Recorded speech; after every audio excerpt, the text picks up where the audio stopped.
지난번에 한번 제가 왔었죠? 근데 굉장히 많이 부흥하신 것 같으네. 예, 그리고 또 우리 어르신들이 많이 계셔서 너무 좋습니다. 코로나 때문에 다들 염려하시고 그런데 이렇게 오후 예배까지 저희 교회는 아직 오후 예배를 못 드리고 있어요. 그래서 오전 예배 드리고 식사도 못하고 이렇게 헤어지는데 이렇게 같이 보니까 너무 반갑습니다. 우리 잠시 한번 기도하고 시작하겠습니다. 하나님께서 뜻이 계셔서 종을 이곳으로 보내셨고 또 우리 모두에게 하나님의 말씀을 들려주시기 위해서 이 시간을 허락하신 줄로 믿습니다. 말씀 들을 때에 성령께서 감동 감아주시고 그래서 거짓된 것 또 악한 것을 잘 분별하고 성령으로 믿음으로 바로 설 수 있도록 인도하여 주옵소서. 예수님의 이름으로 기도드리옵나이다. 아멘. 우리 성경 한 곳 찾아볼까요? 고린도 후서 11장 3절 4절입니다. 고린도 후서 11장 3절 4절. 신약 성경 제가 가진 성경은 207쪽입니다. 우리 같이 한 목소리로 한번 읽어볼까요? 시작.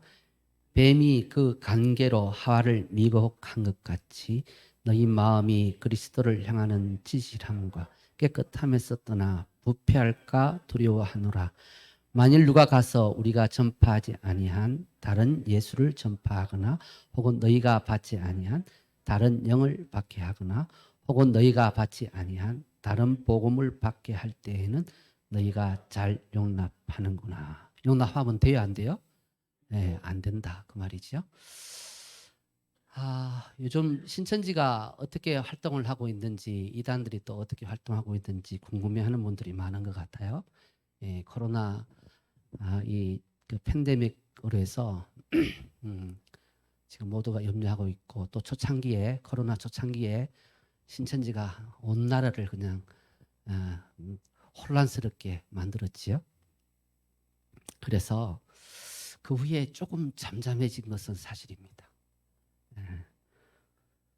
특히 교주 이만희가 구속도 되고 물론 풀려나기도 했지만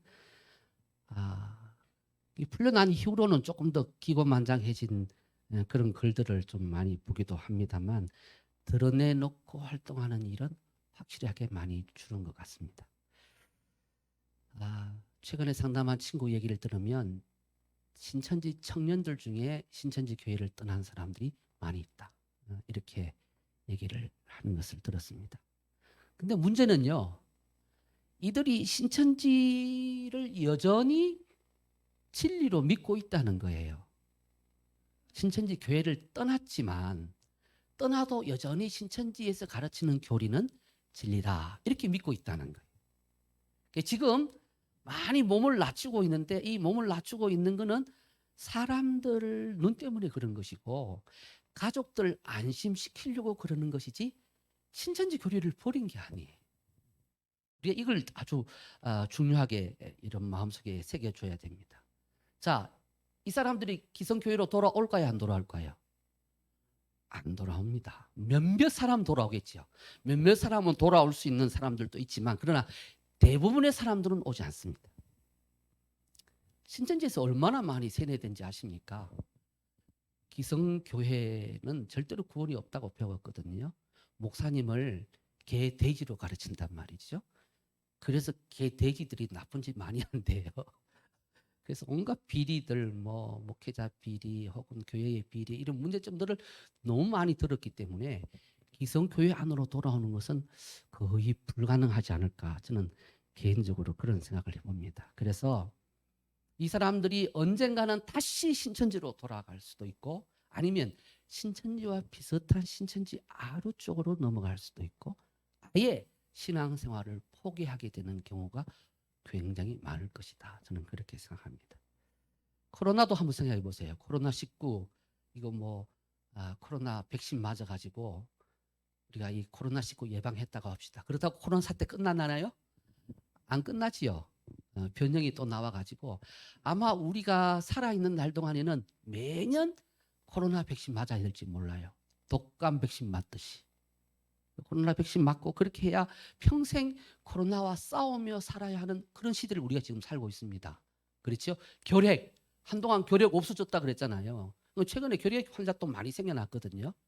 그렇게 오랫동안 결핵과 지금 인류가 계속 싸우고 있는 것처럼 코로나하고도 아마 계속 싸워야 되는 그런 겁니다. 그래서 이단에 빠지는 것도 이와 동일한 어떤 성격을 가지고 있습니다. 신천지가 무너지면 이단이 무너질까요? 이만희 교주가 죽으면 신천지가 무너질까요? 절대로 아닙니다. 이단 문제는 주님 오시는 날까지 계속될 겁니다. 중요한 것은 우리가 이단에 빠지지 않도록 예방하는 게 중요해요. 우리 자신이 무장하는 게 중요해.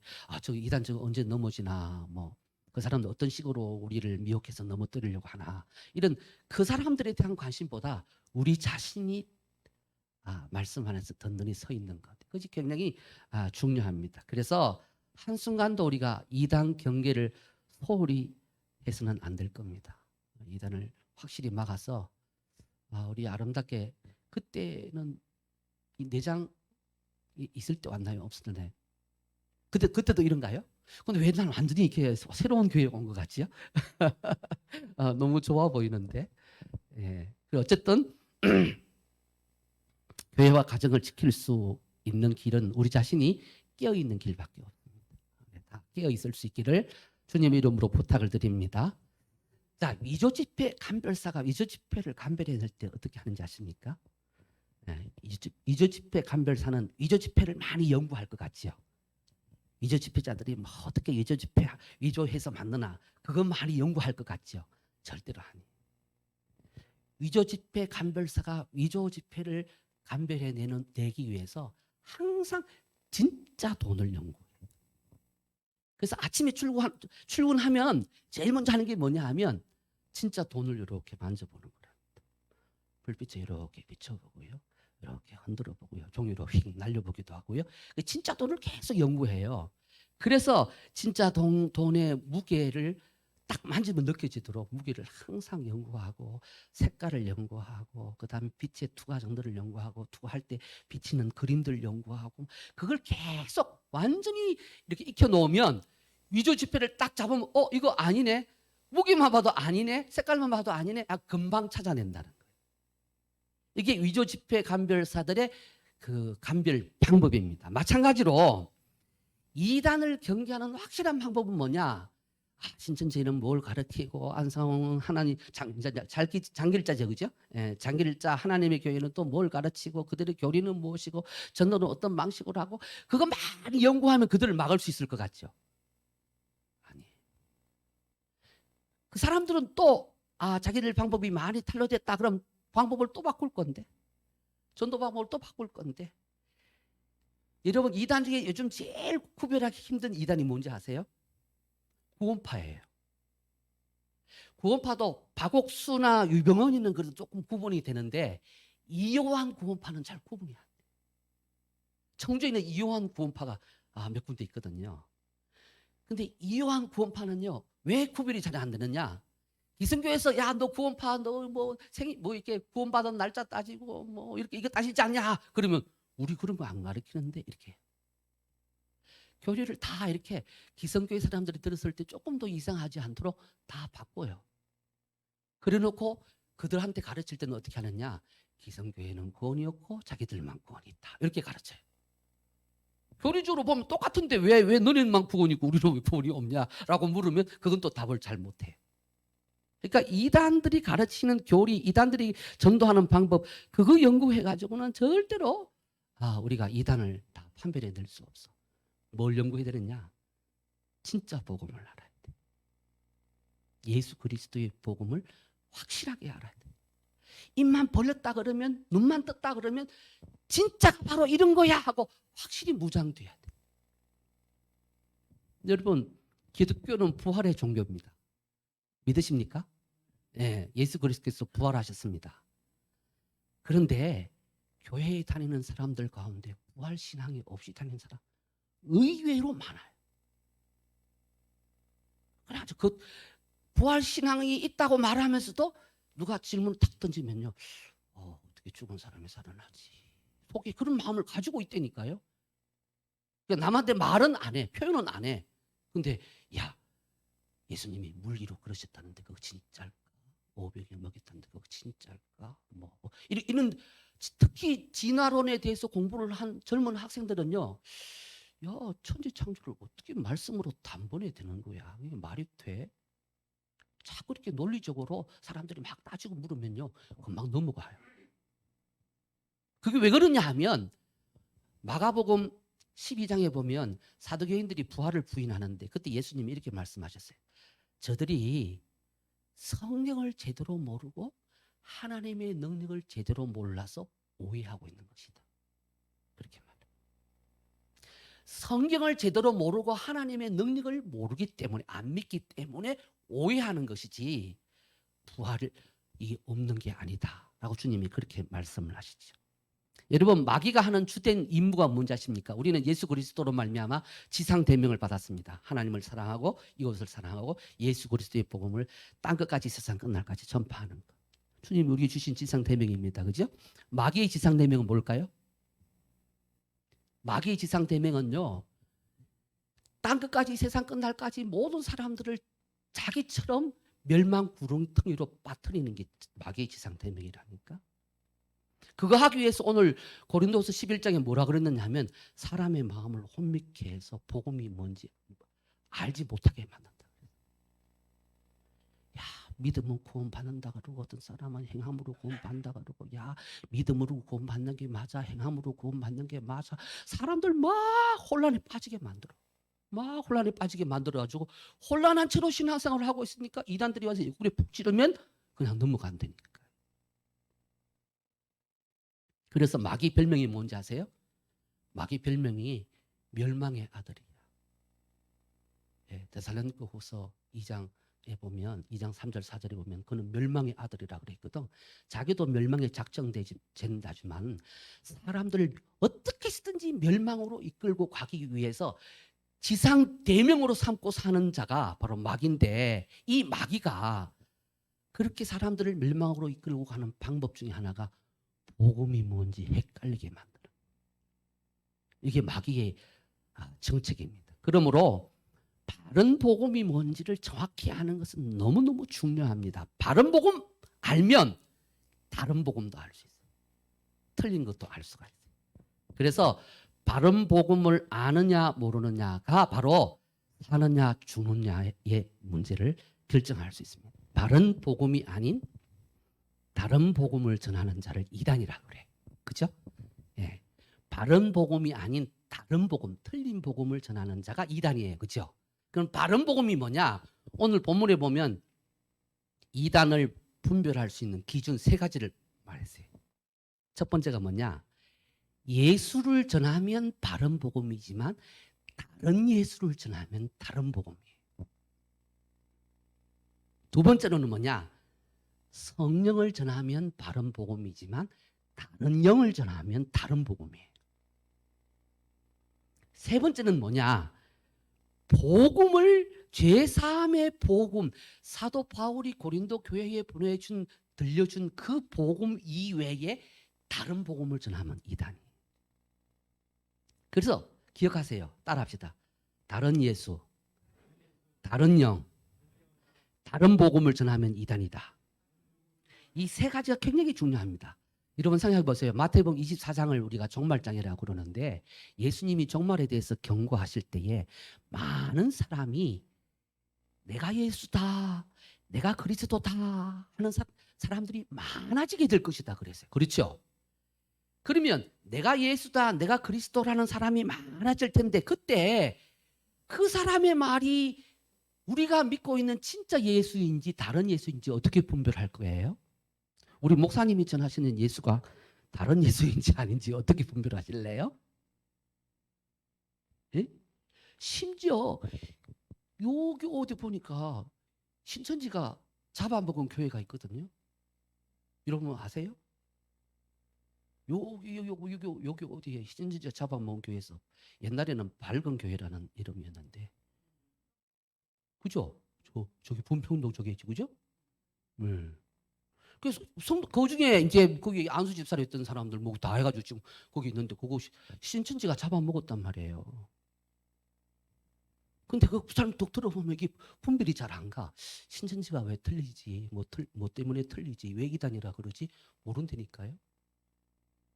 그래서 그거를 여러분이 확실하게 아셔야 됩니다. 오늘 이 세 가지를 분명하게 깨달을 수 있기를 바랍니다. 자, 한번 생각해 보십시다. 예수님 당시에도 예수라는 이름은 우리나라 철수 영수만큼 많아. 흔한 이름이었어요. 그죠?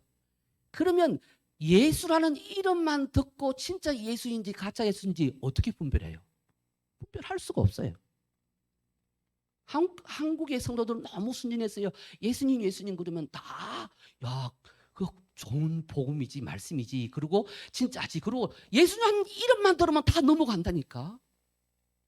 신천지인들한테 물어보세요. 당신 예수님 믿고 다 예수님 믿는다 하지. 하나님께 가서 물어보세요. 우리 다 예수님 믿는다 그래요. 예, 저기 JM에서 정명사한테 물어보세요. 다 예수님 믿는다고 그러지. 문제는 그들이 말하는 예수가 진짜냐 가짜냐 이게 중요하다 이 말이에요. 자, 이제 한번 진짜 예수를 분별을 하기 위해서 예를 한번 들어보겠습니다. 예수님이 재림하실 때 어떻게 오신다 그랬죠? 예수님이 재림하실 때 뭘 타고 오신다고요? 구름 타고 오신다. 사람이 구름 탈 수 있을까요 없을까요? 없어. 그런데 예수님은 어떻게 구름 타고 오실까? 따라서 예수님 말씀하시는 구름을 우리가 문자적으로 해석을 해야 될까요? 아니면 비유적으로 해석해야 될까요? 비유로. 그래서 구름을 비유로 해석하면 구름이 무슨 뜻이 될까요? 영이란 뜻이 돼. 따라서 예수님이 구름 타고 오신다는 말은 영으로 오신다는 말이에요.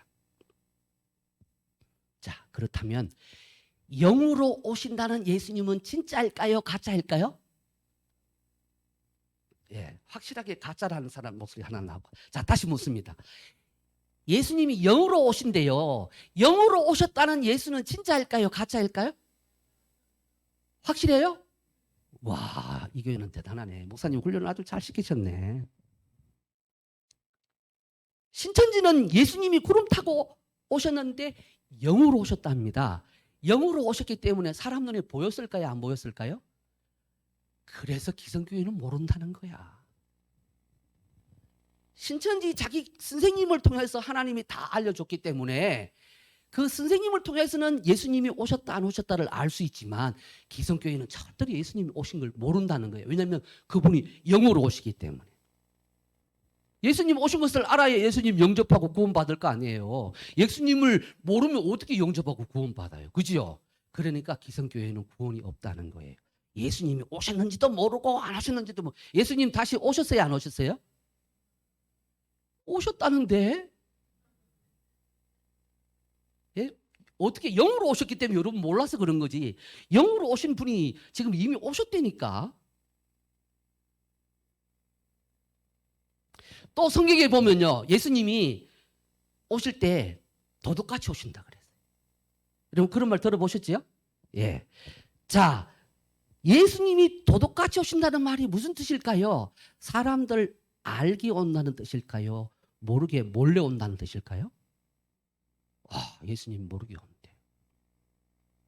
그러면서 성경 뭐 데살로니가 전서 5장 뭐 이렇게 해가지고 막 쭉 이렇게 보여줘요. 예수님이 도둑같이 오신다고 했지 않냐. 그러니까 알게 온다고 말하는 기성교회는 틀린 거야. 예수님이 도둑같이 오시는데 어떻게 알게 와? 모르게 오는 거지. 맞지요? 맞아요? 안 맞아요? 야, 이게 잘 안 넘어가네. 그지? 이렇게 대중으로 있을 때는 잘 안 넘어가. 근데 단독으로 1대1로 딱 만나면 넘어갈 수 있어. 성경구절 탁탁 보여주면서 그러면 탁 넘어갈 수 있어요. 여러분들은 지금 내가 2단 세미나로 왔기 때문에 목사님이 아닌 걸 말하겠지. 그래가지고 무조건 아니라고 말하는데 단독으로 1대1로 충분히 인간관계를 쌓고 이분은 믿을 만한 목사님이야, 선교사님이야, 옛날에 교회에 있었던 교회 권사님이야, 집사님이야. 그러면서 그와 같이 커피도 마시고 뭐 차도 또 식사도 같이 하고 한 1개월, 2개월 같이 그냥 집에서 애도 봐주고 뭐 이렇게 하면서 막 친해지고 난 뒤에 그 소리 하면 그게 그렇구나 이렇게 넘어가게 돼 있다니까요. 친분 관계를 이용해서 넘어뜨리는 게 이단들의 방식이거든요. 자, 그러면 이게 진짜인지 가짜인지 한번 확인을 해봅시다. 계시록 1장 7절 말씀을 여러분 한번 찾아보십시오. 계시록 1장 7절 말씀. 누가 찾으셨으면 한번 읽어봐 주십시오.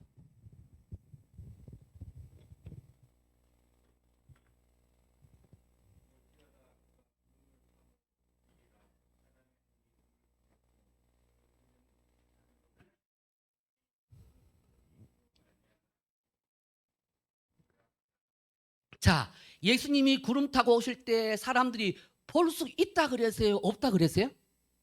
볼 수 있게 오신다고 했잖아요. 볼 수 있게.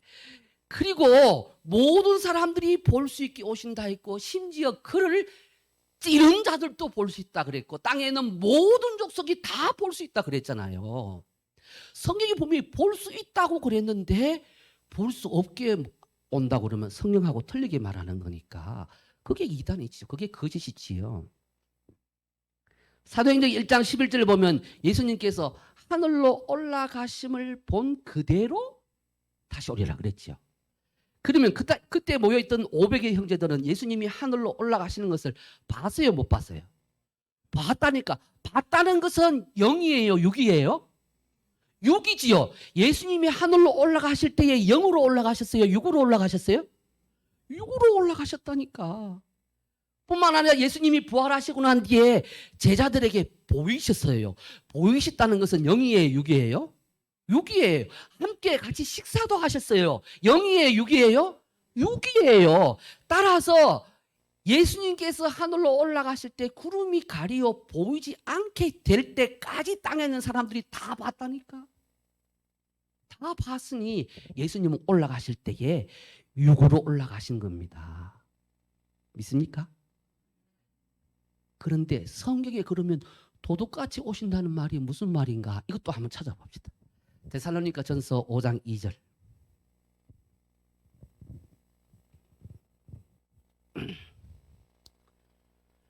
또 누가 한번 읽어봐 주십시오.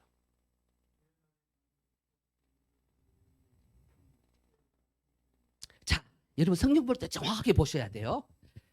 주님이 도둑같이 오신다 그랬어요? 아니면 주의 날이 도둑같이 온다 그랬어요? 주님이 언제 도둑같이 오신다 그랬어? 주님이 도둑놈이야?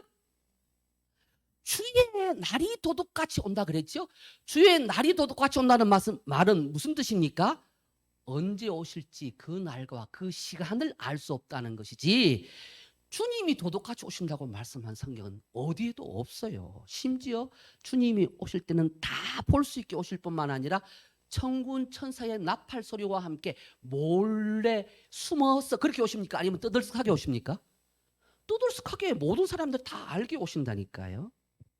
그래서 신자이든 불신자이든 아, 저분이 예수님이구나 하고 알 수 있도록 오시지, 그때부터 뭐 공부해가지고 저분이 예수님인가 아닌가 연구해보고 뭐 연구소에다가 뭘 보내보고 이렇게 해서 아는 게 아니에요. 딱 보면 그분이 다시 오신 예수님인 것을 다 안다니까요. 그래서 땅에 있는 모든 족속이 그것을 보자마자 땅을 치며 애통하게 돼. 왜냐하면 진짜였구나. 성경 말씀이 진짜였구나. 예수님 다시 오신다는 말씀이 진짜였구나. 그때 깨닫고 가슴을 치며 통곡하게 된다니까. 이곳에 계신 분들은 통곡하시는 분들이 한 분도 없으시기를 주님의 이름으로 축원합니다. 난데없이 그냥 이상하게 성경을 봐가지고 예수님을 도둑으로 만들어버리는 그런 실수를 범하지 않기를 바랍니다. 따라서 신천지가 말하는 예수는 진짜 예수예요? 가짜 예수예요? 가짜 예수, 다른 예수예요. 다른 예수를 말하기 때문에 그들은 이단이라고 말하는 겁니다. 신천지도 그렇고 통일교도 그렇고 안상홍 장길자의 하나님의 교회도 그렇고 박태선 그 밑에 아류들, 전도관 지금은 천부교로 바뀌었죠. 천부관 그 아류들, 정명석도 그렇고 다 이렇게 예수님이 도둑놈인 것처럼 몰래 온다. 그래서 몰래 오신 그분이 이 땅에 이미 와 있다. 그렇게 가르쳐요. 그 다음 제가 세미나 갈 때마다 성도들한테 그런 질문을 해보면 헷갈리시는 분들이 많이 있어.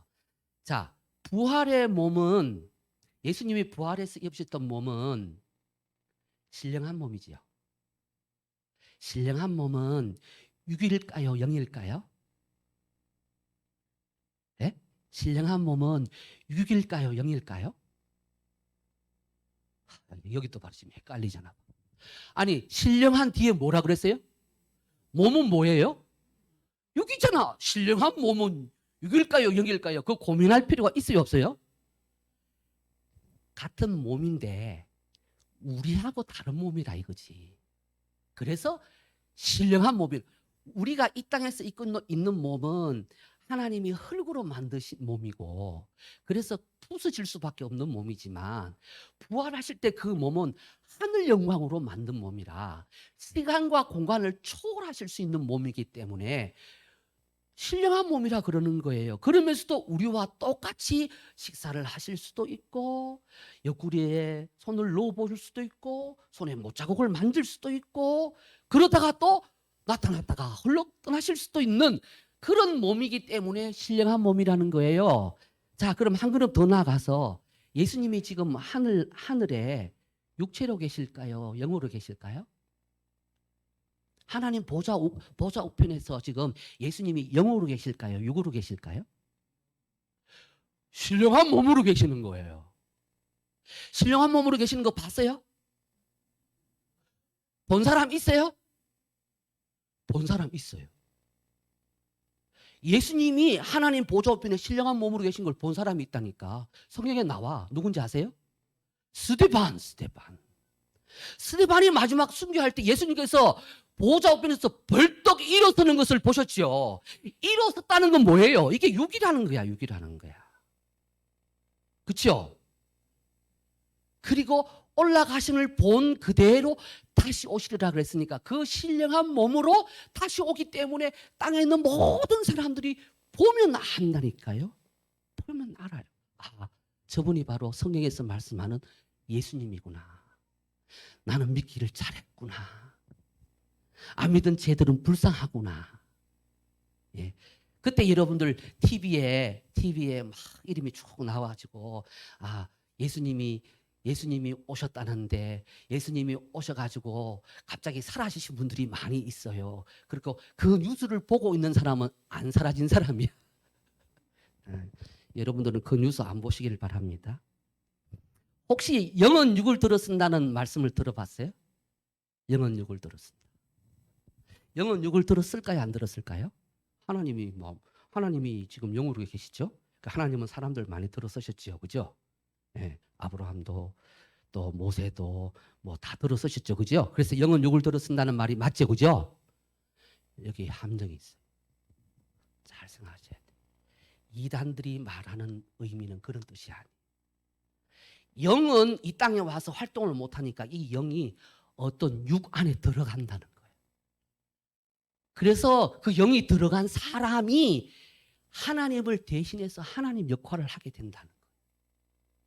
그래서 예수님이 영으로 오셨고, 영으로 오신 예수님이 어떤 누군가에게 들어가 있어. 신천지는 자기 교주 이만에게 들어가 있고, 안성홍 하나님의 교회는 안상호한테 있다가 장결자한테로 옮겨갔고, 예, 저기 통일교 문선명이한테 있다가 부인 지금 한학자한테 또 옮겨갔고, 예, 그렇게 영이 마음에 안 들면 이렇게 옮겨간다니까. 그래가지고 이제 교주가 바뀌는 거예요. 신천지 조금 있으면 이만이 틀림없이 죽을 거거든요. 10년 안에 틀림없이 죽습니다. 예, 안 죽으면은 저한테 내가 1억 내겠습니다. 10년 안에 죽을 거야, 안 죽을까요? 예, 죽는 줄로 믿습니다. 또 꼭 죽어야 됩니다. 그래서 신천지들도 우리도 예수님 믿어요, 우리도 하나님 믿어요 라고 말을 할 때에, 그때에 그 선생님 안에, 그 교주 안에 영으로 계신 예수님을 믿는지, 성경에서 말씀하시는 예수님을 믿는지, 이걸 확실하게 물어보셔야 돼요. 이게 진짜 예수와 가짜 예수를 분별하는 방법이에요. 우리의 구원자 예수는 성령으로 잉태하시고 동정녀 마리아에게 나셨으며 본디오 빌라도에게 고난을 받으시고 죽임 당하셨다가 사흘 만에 다시 살아나시고 하늘로 승천하셨다가 다시 심판하러 이 땅에 오시는 그 예수님을 우리가 믿습니다. 여러분도 믿습니까? 따라서 다른 예수가 오면 재림이란 말을 안 써요. 다시 온다는 말을 안 써요. 올라가신 그분이 다시 오기 때문에 재림이란 말을 쓰고 다시 온다는 말을 쓰지. 초림 때 예수님이 다르고 재림 때 예수님이 다르면 그건 재림이 아니지. 초림이지. 그런데 저기 청주시청 그 옆에 보면은 천부교라고 있거든요. 옛날에는 전도관이었는데 지금은 천부교라고 이름을 바뀌었어요. 빨간 벽돌의 건물이. 그 사람들은 지금 박태선 하나님이 살아오기를 기다리고 있거든요. 그러니까 박태선이가 한번 왔잖아요. 다음에 오면 진짜 재림이잖아. 그러니까 재림하기를 기다리고 있다니까. 그러니까 여러분, 성경을 말하고 있는 건지 자기들이 꾸며낸 말을 하고 있는지 분별 못하면 다 넘어가게 돼 있습니다. 그래서 이 사람들이 어떻게 전도하느냐, 전도 수법 이거 연구해 가지고는 절대로 이다 못 막아내요. 그들의 하는 말을 들어보고 분별할 수 있어야 돼. 예? 예수가 아닌 다른 예수를 전하면 절대 바른 복음이 아닙니다. 다른 예수를 전하는 사람은 무조건 이단입니다. 명심하시기를 바랍니다. 여기와 조금 연관해서 신천지에서는요, 시대마다 하나님이 쓰시는 목자가 다르다. 이렇게 목자라는 말을 잘 써요. 그래서 아담 시대는 아담을 들어 쓰고, 노아 시대는 노아를 들어 쓰고, 아브라함 시대는 아브라함을 들어 쓰셨고, 모세 시대는 모세를 들어 쓰셨는데, 예수님 시대는 예수님을 들어 쓰셨고, 마지막 종말 때에는 계시록 22장 10절에 보면 또 다른 목자를 보내준다고 했는데, 그 또 다른 목자가 바로 이 시대의 구원자다. 이렇게 가르쳐요. 그래서 성경을 막 이렇게 보여주면요, 계시록 22장 여러분 마지막에 한번 보세요. 그거 보면 또 다른 목자 보내준다고 돼 있지. 근데 그게 뭐냐 하면 또 다른 사자라는 그 말은요, 천사라는 뜻이에요. 천사. 그게 마지막 때에는 하나님께서 그 천사들을 통해서 마지막 때에 사역하는 주의 종들을 세우는 법인데, 그거를 자기들 교주다, 자기들 선생님이다 이렇게 가르치니까 또 다른 목자가 온다고 약속이 되어 있구나. 그런데 사람들은 자꾸 예수를 기다리고 있구나. 또 다른 목자를 기다려야 되는데, 그래서 기성교회는 구원이 없고 자기들만 구원이 있다고 주장을 하는 겁니다.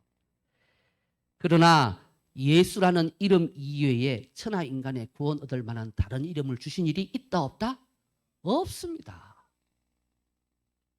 구약시대고 신약시대고 계시록시대고 모든 시대에 구원자는 예수님 한 분밖에 없습니다. 언제 아담이 구원자 노릇했으며 노아가 구원자 노릇했으며 아브라함이 모세가 구원자 노릇한 적이 언제 있습니까?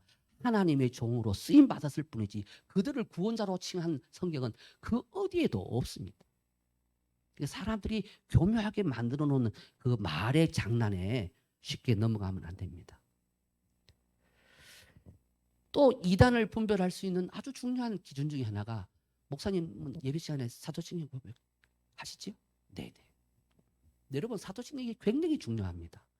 사도신경은 다른 말로 하면 삼위일체 하나님을 믿는 신앙을 고백한 고백서입니다. 전능하사 천지를 만드신 하나님 아버지, 독생자 예수, 성령을 믿어. 아버지, 예수, 성령이 다 하나님이시잖아요. 우리에게 구원을 주시는 분이고 영생케 하시는 분이잖아요. 그래서 모든 이단들은요, 사도신경을 안 해요.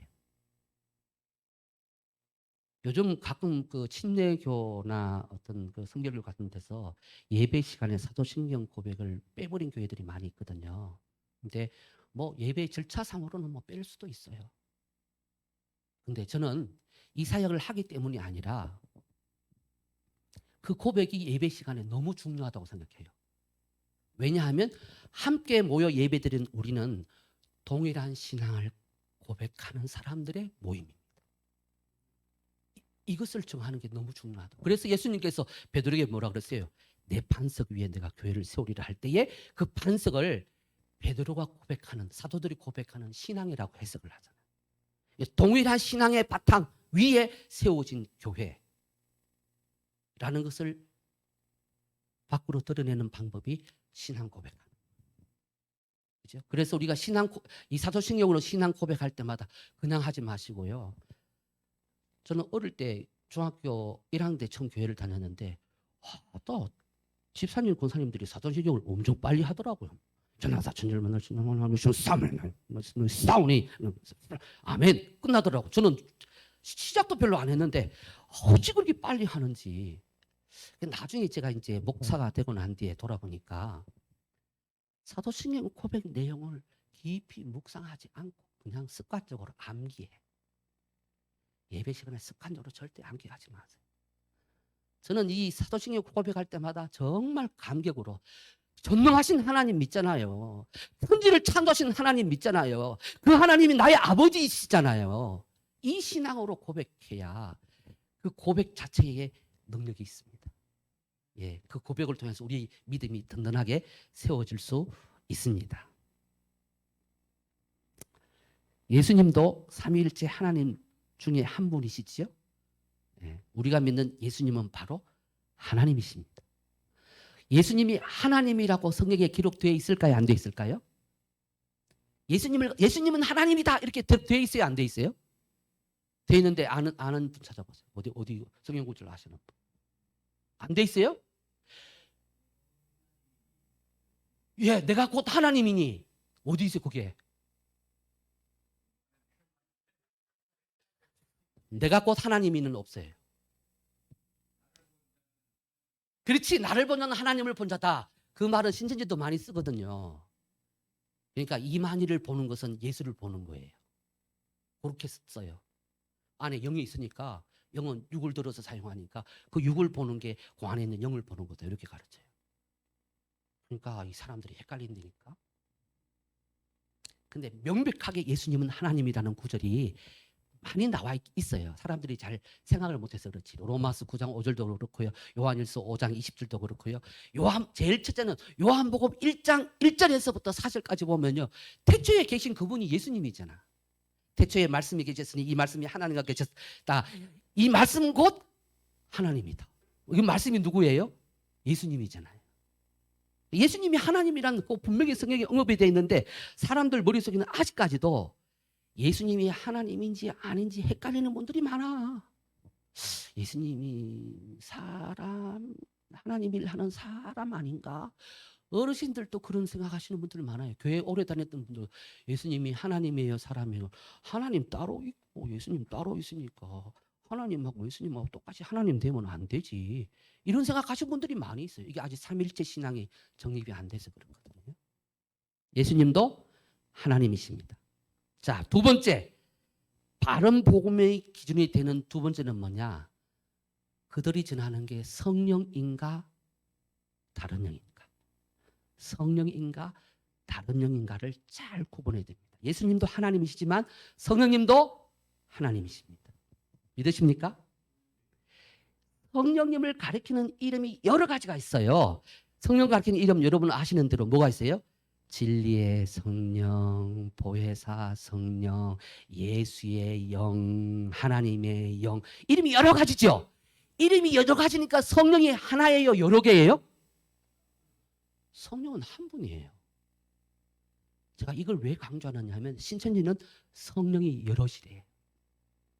그래서 사도행전 2장에 나오는 마가다락방에서 임한 성령은 불같은 성령이 있고 요한복음 14장, 15장, 16장에서 말씀하시는 성령은 진리의 성령인데 계시록 시대 때 마지막 때 오는 성령은 진리의 성령이고 그분이 우리에게 비밀을 가르쳐 주셨다. 이렇게 가르쳐요. 그러니까 사람들이 성령님이 한 분인가 여러 분인가 헷갈려해. 계시록 1장 1절에 보면 하나님이 예수님이 천사의 일을 시켜가지고 천사로 하여금 요한에게 하나님의 계시를 알려주어서 그 계시를 종들에게 알렸다. 이렇게 기록이 되어 있거든요. 계시록 1장 1절에. 그때 나오는 천사는 성령일까요? 천사일까요? 천사는 성령이에요? 악령이에요? 천사는 성령이에요? 악령이에요? 천사는 천사지. 지난번에 와서 내가 좀 했나 보다. 기억을 하시나 보다. 네. 천사는 천사예요. 근데 사람들이요.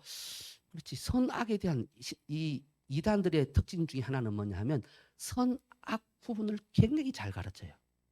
그래가지고 진리, 비진리, 참된 교회, 거짓 교회, 참 목자, 거짓 목자, 항상 이렇게 흑백 논리로 다 가르쳐요. 그러다 보니까 천사, 자, 천사는 선한 영일까요? 악한 영일까요? 천사는 귀신, 악령일까요? 성령일까요? 그럼 사람들이 다 성령이래. 천사도 성령이고 예수님의 영도 성령이고 진리의 성령도 성령이고, 그러니까 성령이 많은 거지. 그래서 계시록 1장 1절에 계시 받은 사람이 천사를 통해서 계시를 받아놓고 이만희가 나는 성령을 통해서 계시를 받았다. 그래서 성령이 내 안에 들어왔다. 아, 내가 바로 보혜사 성령이다. 이렇게 가르친단 말이지. 성령과 천사는 엄연히 구분됩니다. 하나님이신 성령하고 피조물인 천사를 똑같게 생각하면 절대 안 됩니다. 천사는 숭배하면 돼야 안 돼요? 안 됩니다. 귀신 숭배하면 안 되는 것처럼 천사 숭배도 똑같은 우상 숭배입니다. 갈라디아서 1장 8절 한번 따라 합시다. 다른 영을 전하는 자는 저주를 받을지어다. 다른 영 전하면 저주받아요. 우리에게 성령 한 분밖에 없습니다.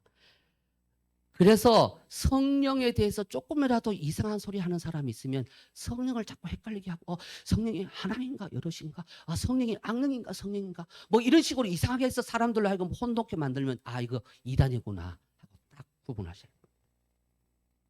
이단은 앞에서도 말씀드렸지만 행동하는 것 가지고 구분 못합니다. 전도하는 거 지금 전도수법 다 바뀌었어요. 옛날에 전도수법 얘기하는 것도 이야기하면 우리 그런 거 안 하는데. 요새는요 전부 다 이제 SNS로 할 거거든요. 이제 앞으로는 메타버스에 들어가 가지고 캐릭터 가지고 할 거예요. 앞으로 메타버스가 뭔지 어르신들 모르시죠, 그죠? 가상 세계에 들어가서 가상 세계에서 전도할 거라니까. 최근에 저 천안에 있는 순천향대학에서 메타버스로 입학식 한 거 아시죠? 앞으로 신천지 그런 식으로 메타버스로 아마 졸업식도 할 거예요. 사람들이 전부 다 거기에 더 많이 현혹되어 줄 수가 있습니다. 그래서 삼위일체 하나님을 믿는 신앙이 바른 신앙인 것처럼 성령은 바로 예수님을 우리에게 보내주신, 하나님이 보내주신 그분만이 우리가 섬기고 받들어야 될 참된 성령입니다. 그 다음에 바른 복음의 세 번째 기준은요, 초대교회 성도들이 사도들로부터 혹은 바울로부터 받은 복음인가 아닌가를 보고 알 수 있습니다. 복음이 뭐예요? 라고 물으면 여러분 다른 대답하시면 안 돼. 복음이 뭐냐라고 묻으면 사도 바울은 딱 두 가지로 말했어요. 우리 한번 찾아볼까요? 고린도 전서 15장 한번 찾아보십시오. 복음이 뭐냐? 고린도전서 15장 1절에서부터 4절까지.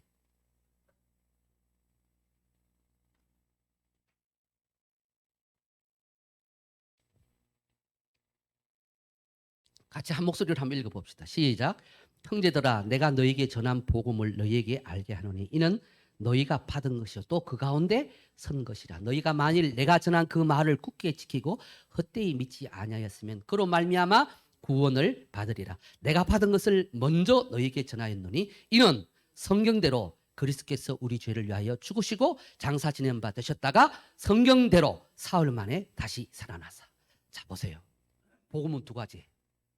성경대로 그리스도께서 우리를 위하여 죽으시고 성경대로 다시 살아나셨다.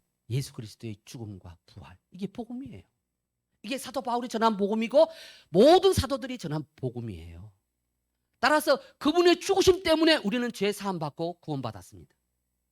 그분의 다시 살아나심 때문에 그분의 말씀이 진리인 것이 확신이 되어지고 그 또한 주님과 함께 우리도 천국에 들어가서 주님과 영원히 살게 될 줄로 믿습니다. 이게 바로 우리의 복음이에요. 우리 날마다 사도신경으로 그렇게 고백하지 않습니까? 바울은 말합니다. 내가 전한 복음을 너희가 헛되이 믿지 않았다면 반드시 구원을 받을 것이다. 바른 복음의 핵심을 여러분 잘 기억하셔야 됩니다. 바른 복음의 핵심이 예수 그리스도의 죽으심으로 말미암은 죄사함, 그분의 부활로 말미암아 주님의 말씀 모든 것이 다 진리라는 확증. 이게 그리스도의 죽으심과 부활이거든요. 여러분 이단에 빠진 사람들하고 제가 보통 상담을 한번 하면 기본 3개월을 합니다. 기본 3개월 후에 나머지 1년 동안 후속 조치까지 합니다. 그러니까 신천지 교리를 깨는 데만 3개월. 3개월 동안 깨도 잘 안 깨져요, 여러분. 어떤 사람은 6개월, 1년도 가요. 그렇게 깨지고 난 뒤에 1년 동안 교회에서 계속 제 설교를 듣고 그러면서 신앙에 바로 돌아왔나 안 돌아왔나 그거 확인해가지고 그 다음에 돌려보내요. 근데 이 이단에 빠진 사람들은 한결같이 뭐가 없느냐 하면 죄사함의 확신이 없어. 구원받음의 확신이 없어. 다 구원받을 거예요 이렇게 말해. 예? 신천지에서 어떻게 배웠느냐, 자기들 교주가 가르치는 대로 충성하면 14만 4천에 들어가고 구원받을 거예요. 그럼 너는 14만 4천 들어갔니? 그럼 아직 몰라요. 그때 가봐야 알아요. 이렇게 말해. 한 사람도 구원의 확신을 가져다. 기성교회에서 구원의 확신이 있었던 사람들도 거기 들어가면 구원받았다라고 말하면 교만한 거야. 구원받았다라고 말하면 교만한 것이고 구원받을 수 있어요. 받을 거예요. 구원을 자꾸 다 미래형으로 말합니다. 여러분 기억하십시오. 성경에 나오는 구원은 다 현재 완료형입니다. 내가 구원받았다이지 받을 것이다가 없습니다. 여러분이 다른 종교, 기독교가 아닌 타 종교를 한번 가보십시오. 그들은 죽으면 좋은 데 갈 거야 라고 말해요? 아니면 이미 나는 좋은 데 가는 것이 확정됐어 라고 말하는 사람이 있어요 없어요? 없어요. 그러니까 구원에 대해서 현재 완료형으로 나는 이미 구원받았다, 하나님 자녀가 되었다, 영생을 얻었다라고 말하는 종교는 기독교밖에 없어요. 다른 데는요, 너희들 착한 일 하고 선한 일 하고 너 이렇게 하면 좋은 데 갈 거야, 다 미래형으로 말해. 미래형으로 말하는 것은 사기꾼들이 사기칠 때 하는 말입니다. 내 말 잘 들으면 앞으로 좋은 일이 있을 거야. 이건 다 사기꾼들의 사기치는 말입니다.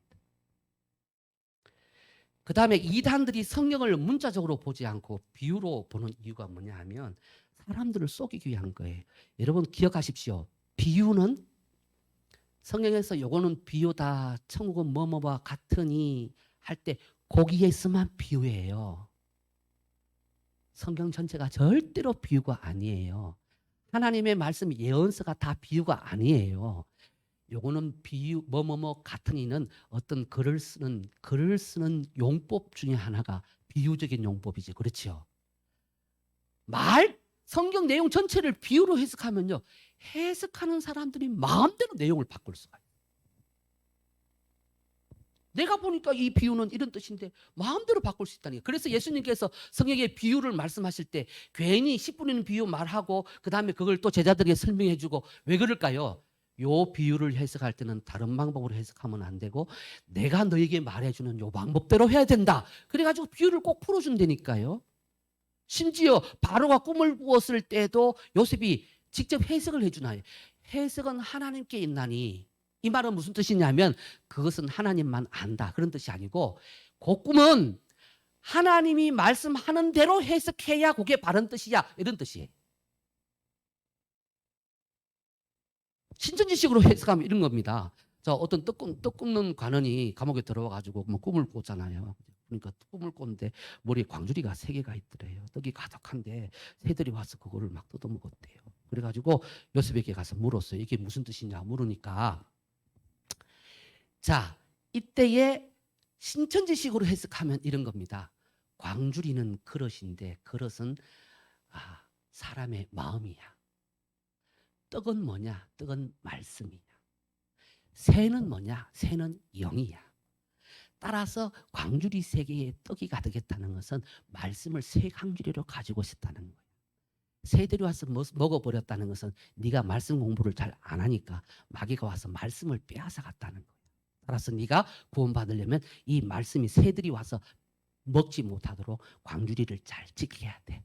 그러니까 너네들은 복음을 잘 지켜야 돼 라고 해석하면 성경대로 해석하는 거예요? 지 마음대로 하는 거예요? 지 마음대로 하는 거예요. 그 말은 그냥 너 앞으로 3일 후면 죽을 거야. 새들이 와서 너 네 살 뜯어먹을 거야. 그런 해석이잖아. 그죠? 그래서 비유는 절대로 내가 마음대로 해석하면 절대 안 돼. 예수님이 해석해 주시는 대로, 성경에서 해석된 대로만 해야지, 해석된 것을 또 해석해. 이건 전부 다 이단들이 하는 일이에요. 예. 그래서 우리가 할 거는 뭐냐? 예수님이 해석해 주신 것을 그대로 받고 거기서 교훈만 얻는 거지, 그 본문을 다르게 또 해석을 하면 절대 안 된다는 것입니다. 그래서 신천지에 빠지는 사람들, 이단에 빠진 사람들, 하나님의 교회에 빠지는 사람들의 공통적인 특징이 뭐냐면 다 이 비유 때문에 빠져요. 비유 때문에. 예? 성경은 영적인 말씀인데 인간이 문자적으로 해석하면 안 돼. 인간적인 마음으로 해석하려면 안 돼. 그러니까 하나님께서 가르쳐주신 영적인 비밀로 해석을 해야 돼. 그래서 하나님이 악한 자들이 깨닫지 못하도록 하기 위해서 이 비유로 감추어서 준 거야.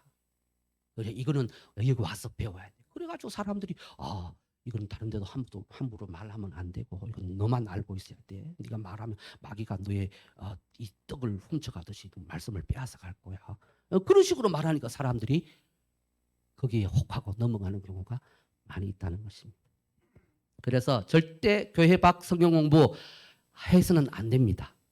뿐만 아니라 교회 밖에서 무슨 모임을 하든지 담임 목사님이 알지 못하는 모임을 만들어서 같이 기도하고 뭐 이런 것도 다 조심하셔야 돼요. 상당교회에 있던 한 집사는요, 아이가 교통사고로 죽었어요. 친구 하나가 와서 위로하는데 어떤 권사님이 기도를 너무 잘하는데 가서 기도 좀 받으면 마음이 시원해질 거야. 그래가지고 얼마나 기도 받고 싶었겠어요. 그래 가서 기도했어요. 처음에 가서 눈물 콧물 다 흘리면서 거기서 은혜를 너무 많이 받았어요. 2번 가고 3번 가도 너무 좋은 거예요. 그 아이를 잃어서 슬픈 마음을 완전히 위로가 되는 거야. 한 5번 가고 나니까 야, 우리 기도만 하면은 또 기도가 너무 이렇게 될 수 있으니까 우리 말씀을 한 장 읽고 하자. 말씀 한 장 읽고 창세기 1장부터 한 장 읽고 그다음 또 읽고 그러면서 잠깐씩 설명을 하는데 이게 뭐 이상한 거예요. 그래서 저한테 연락이 와서 그분은 상담을 받고 나왔습니다마는 여러분 교회 담임 목사님이 알지 못하는 기도 모임, 성경 공부 모임 절대로 가시면 안 됩니다. 그 다음에 하나 더 당부드릴 것은 요즘 비대면 시대다 보니까 유튜브를 많이 보세요. 근데 이 유튜브에 뭐 온갖 설교들 다 나오잖아, 그죠? 반드시 담임 목사님에게 이 설교 괜찮은지 안 괜찮은지를 검증받으세요. 절대 혼자 보고 판단하지 마세요. 특히 기억하세요. 지금 코로나 시대가 되면서 사람들이 불안하니까 이 말세에 대한 불안감이 다 있습니다. 그래서 주님이 오시는 날짜, 시간을 이야기하는 사람들이 상당히 많습니다. 최근에 2027년도 예수님이 재림한다는 그런 유튜버가 있더라고요. 근데 그걸 막 계산을 막 했어요. 연대 계산을 막 하는 거예요. 과학적으로 보니까 뭐 그래서 예수님이 하늘에 있는 목성이 예수님을 뜻하는데 이 목성의 움직임 그걸 보면은 뭐 예수님이 오시는 거하고 딱 맞아 떨어진다고. 예수님이 처음 태어나실 때도 그 목성이 하늘에 큰 별처럼 이렇게 빛났었다고. 근데 그 목성이 지금 몇 년대 되면은 다시 이렇게 지구에 가장 빛난 때로 돌아오게 될 거라고. 그러면서 그때 예수님 재림하니까 조심하시라. 그러면서 막 이렇게 하는 데가 있어요. 예수님이 다시 오시는 날, 그날과 그 시는 알 수 있다 없다? 없습니다. 어떤 경우에도 시간과 날짜를 말하는 것은 사기꾼들입니다. 이단입니다. 주님이 오실 때 우리가 알 수는 있어요. 그 때와 그 시 정확한 알 수 없지만 이 나무에 열매가 있고 푸르르면 여름이 가까운 줄 아는 것처럼 오늘날 이렇게 많은 거짓 이런 이단들이 많이 날뛰는 거 보니까 주님 오실 때가 된 것은 틀림없어요. 그러나 그 날과 그 시는 몰라요. 그래서 우리가 항상 깨어 있어야 되는 거죠. 그날과 그 시를 알면 그날에만 깨어 있으면 되잖아요. 그죠? 모르기 때문에 항상 깨어 있어야 되는 거야. 자, 비유의 기본. 지난번에도 한번 말씀을 드렸나요? 여러분, 비유 다 안 들어봐도 이 단어도만 딱 나오면은 요거 이단이구나 하고 빨리 도망가셔야 돼. 그 단어가 뭐냐? 한번 따라 합시다. 씨. 밭, 나무, 새. 예, 요것만 딱 알면 이 말 나왔다. 이거 신천지구나. 한번 따라 합시다. 씨, 밭, 나무, 새. 발음을 정확히 하셔야 돼요. 이 권사님, 지사님들이 그렇게 표현하면 안 돼요. 씨밭 나무새. 네. 그러니까 씨밭 나무새 나왔다 그러면 아 이게 신천지구나. 빨리 그쪽에서 피해나셔야 돼. 아무리 그 사람이 괜찮은 사람이고 멋있는 사람인데 아 씨가 성경의 말씀이잖아요. 그럼 얼른 도망가야 돼. 이런 씨밭 나무새 하고 돌아와요. 빨리 도망 나오셔야 돼. 아셨지요? 가장 고전적인 미혹 방법은 설문조사하는 건데요. 공공기관, 학교, 뭐 여행사, 심지어 화장품, 요즘에는 SNS 통해서 성격 검사, 애니어그램, 뭐 MBTI 뭐 이런 거 그런 걸로 계속 하는데 여러분 하셔도 괜찮아. 설문조사 하세요. 근데 설문조사 하다가 어디 교회 다니세요? 그럼 빨리 도망 나오셔야 돼. 네? 교회 다니세요? 안 다니세요? 물으면 네가 그걸 알아서 뭐 하는데 그럼 빨리 와야 돼. 아니 설문조사 하는데 교회를 물을 이유가 뭐가 있어요? 세상에서. 그렇지요. 신앙생활 하느냐 안 하느냐 그거 물을 이유가 어디 있어요? 들을 필요가 없습니다. 뭘 하든지 신앙으로 딱 연결되면 이거 무조건 도망 나오셔야 되는데 특히 남자분들 가운데 청년 대학생들도 마찬가지입니다. 요즘 인문학 강좌가 인기입니다. 인문학 강좌. 그래야죠 청주에도 인문학 강좌하는 데 많습니다. 처음에 가면요 논어부터 합니다. 논어 맹자 뭐 이런 것도 하고 하다가 나중에 한참 가다가 아 책 중에 제일 귀한 책이 뭐죠? 고전 중에 제일 최고의 고전이 뭐죠? 당연히 성경이죠. 그러니까 우리가 이런 인문학을 하면서 성경을 안 배운다는 것은 그런 인문학을 하나도 모르는 겁니다. 그러면서 성경 공부로 들어가 이거 신천지예요. 예전에 그 유명한 웃기는 목사님 누구죠? 갑자기 생각난다. 장영록 목사님 교회에 있는 장로님이 신천지로 밝혀져서 쫓겨났거든요. 그래서 이분이 옆에 있는 다른 장로교를 가서 가지고 헌금을 한 달에 헌금을 100만 원, 200만 원씩 헌금하는 거야. 그 목사님이 와 너무 신날 거 아니에요. 저거 장로님 잘하셨다고 그분을 막 대접하고 구역을 하나 딱 맡겼어. 그래 구역 예배를 그분이 딱 인도하고 그러는데 구역에서 소리가 막 들려오는 거예요. 장로님 얘기가 좀 이상하다고. 가보니까 구역 안에서 신천지 교리를 가르치고 있는 거예요. 그래서 저를 초청해서 세미나를 하게 됐는데 여러분 이런 사람들은 들어와 가지고요 교회에 미치는 영향이 너무너무 큽니다. 그리고 특별히 아까 목사님들 착하다 그랬잖아 그죠? 그러면 목사님들은 잘 믿거든요. 그래가지고 한 1년 2년 지나고 나면 교회 중직으로 세워. 심지어 재정까지 맡겨. 그래가지고 나중에 서울 성남 지역에 2,000명 넘는 교회가 500명도 안 넘게 다 무너진 교회가 있어요. 나중에 목사님이 이제 다 뒤집었었죠. 목사님이 헌금 횡령했다고. 알고 보니까 신천지인한테 회계를 맡겨가지고 목사님이 다 썼다라고 거짓말을 터뜨린 거예요. 그걸 나중에 법정에서 싸워가지고 다 회복해서 목사님이 무고하게 그렇게 됐다는 거 알려지면서 옛날 나갔던 성도들이 다시 돌아와서 지금 거의 원래대로 많이 회복됐다. 그게 이제 앞장서서 도와준 사람이 신현욱 씨인데 네? 그렇게 된 교회들도 있어요. 그렇기 때문에 교회 안에서 여러분 기억하십시오. 분란이 생겼을 때에 분란을 부채질한다. 그 사람은 나쁜 놈입니다. 이단이라고 말하지는 못하겠지만 분란이 생기면 하나님 앞에 엎드려서 먼저 기도하고 하나님께서 지혜를 주시도록 그렇게 해야지 이 사람 저 사람들에게 해서 말봐 이렇게 한다. 그거는 마귀들이 너무 좋아하는 교회를 무너뜨리는 길입니다. 그래서 여러분 혹 우리 목사님 너무 좋으시지만 교회 안에서 혹 내 마음에 들지 않는 한두 교가 있더라도 절대로 다른 사람들과 이야기해서 문제를 부풀리지 마세요. 그러면 신천지로 내가 고발할 거예요. 네? 그런 일 절대로 있으면 안 됩니다. 마지막으로 당부합니다. 한번 따라합시다. 교회 밖에서 성경 공부하지 말자. 네, 다시 한번 옆 사람도 다시 보고 수상하면 신고하자. 네. 지난번에도 한번 했죠? 우리 남자분들만 집사람도 다시 보고 수상하면 신고하자. 누구한테요?